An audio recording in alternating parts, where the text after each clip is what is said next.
we're going to talk about how you answer questions that you don't want to answer. What do you do when you get hit with a question that you don't know the answer to? There's a lot of ways to do this. In the real estate business, these typically will come from sellers. Not always, but generally a seller will ask you something or comment on something and you don't either have feedback on it because you don't know, or you're not sure, or you're not 100% positive. You need time to think. You need time to talk to somebody else. Tell them the truth. You just say, listen, let's say that they want 80 for their house and you want to give them 60 and they're coming back and say, can you do 70? That's a great question. I don't know. I've got to go back to the office and run the numbers and, get into the weeds a little bit more in terms of the cost of the rehab and the resale price, so on and so forth. Of course, we're in a declining market now. So by the time I get done rehabbing, it's going to be worth less than it is today if it was fixed. And it's not fixed today. It needs a lot of work. These are all truthful statements. You can tell them that. Number two, you can go back and say, hey, that's a great question. I don't know, but let me go back and talk to my boss, or let me present all this information to the boss and let him or her make a decision, and I'll get back to you. You can always do that, and that's a good, even if you're a solopreneur, sole entrepreneur, and you're both the employee and the boss, that's still true. You've got to spend time thinking with yourself, with your management brain instead of your worker bee brain. So, you can tell them that. Another one is, I need to go talk to my partner. We hear these things all the time. This sounds good. I've got all the information I need. Let me go talk to my partner and see if I can, tie this thing up where we meet what everybody's needs, where everybody's, happy type thing. That's a good one too. Another good way to go, and something that's maybe a little bit more cutting edge and may avoid those whole types of dialogues and follow-up calls and things like that. If a seller asks you something and you find it could be objectionable, it could be, once again, something you don't know, something you need to verify, or something you're not absolutely positive on. When they ask the question, you can say, that is a great question. Why did you ask that right now?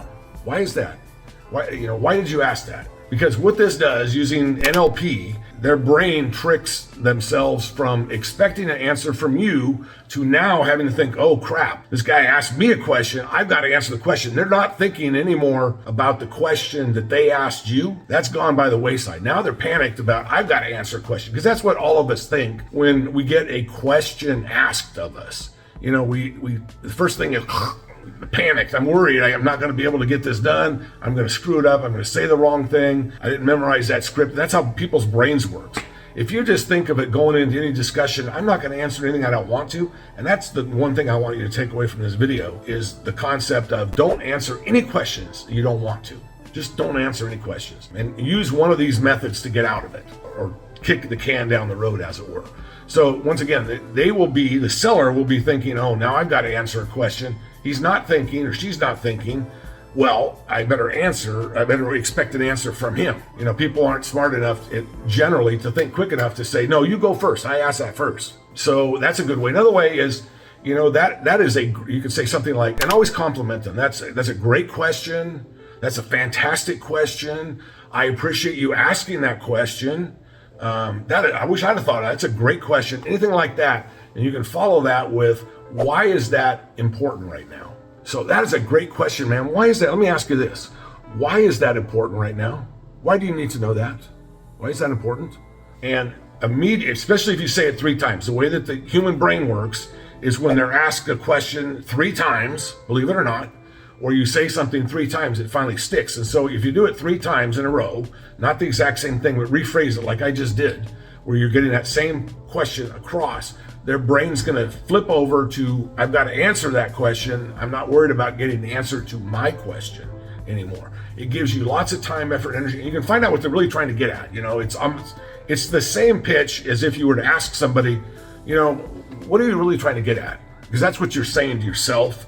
And that's, but that's considered rude. You can't say, what are you getting at? What are you trying to find out? What do you suspect? What's the deal here? That you don't do that stuff.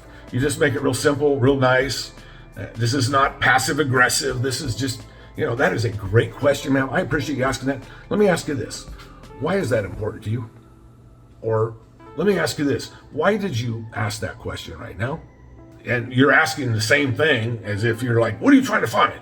But you're doing it in a calmer manner, and it puts people in the position where they've got to answer the question.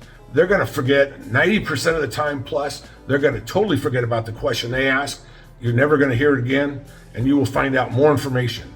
So if you get to the point where you do this, on a continuous basis, and don't panic when you're talking to people, because you never have to answer a question that you don't want to answer if you do this. So try one of those 5 methods, and I wish you guys all the best luck. Okay, thank you for watching. If you get a minute, I would love to hear your comments about what you think of these videos. Feel free also to put in any topics down here in the comment section, things that you'd like to hear me discuss. Any questions you want, go ahead and put in here. We'll make sure we get a video on it when we get time. And as always, please like and subscribe. Hit that ring the bell button as well to get notified every time there is a new video. Thanks a lot, everybody.